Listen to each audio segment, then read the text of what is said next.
السلام عليكم ورحمة الله وبركاته. مقعيقو عثمان عبد الرحمن حاج فارح كنا مقع دير هرسيد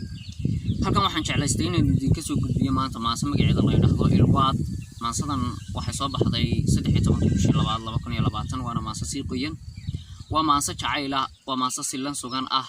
idinkaana fasiran doona insha Allah waxay oranaysaa maansadani ilaahina uma arka oona moogeen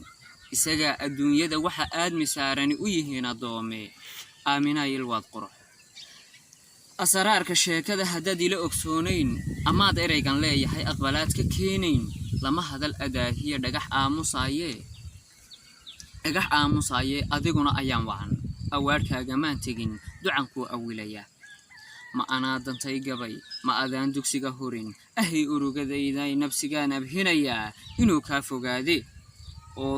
asaagay dhibtiisaan oodaha u jiidha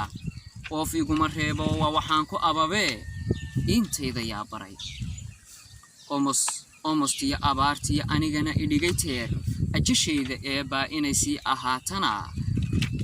qoray oo asteeye ahay urugadayday nafsigaan abhinaya inuu ka fogaade orodoo ha soo noqon haddii aan idhaahdana waxa aan ogsoonahay inaan kuu irdhanaye afka maxa aan saara olol reenka maankiya alooska heesaha waxaan maanso oogtiya ka asteeyay luuqeen iridaada soo dhigay kaftan iyo ilaaq iyo igamay ahaan dheel waxaan soo awilayaa uurkayga waxayaal naftaadeeda ku oo tidhi ansi abidka reebaan ololdayna ma ogtahay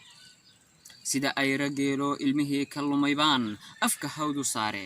waxaan kugu abhinayaa adigoo naftaaduun eegayn waxay fali caashaqana ilduufayn arrinkeenna hawdhigin eedaad wax keenee agaha qalbiga iyo sanbabada agtooda ardaa iiga yeelo aafayaanu kugu noqon ku dabraysa adige dubeeg siday noqon aaminaay ogaalkay ku ahaani mayso eedaan hadduu dhaco umal beeri doontee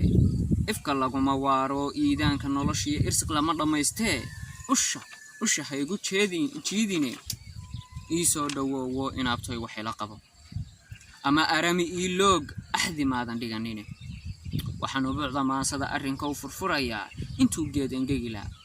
intuu ubax abaarsaday oogada ka dhicila ha arridin jacaylkii iniintiisa biqishee sababteeda aanahay aday kuu daraan berri utungaaxsan bay noqon adigoon ku talagelin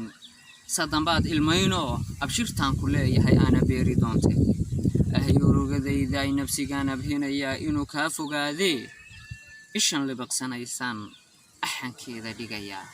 oon iyo haraad baan ajadow qurquriya wasalaamu calaykum.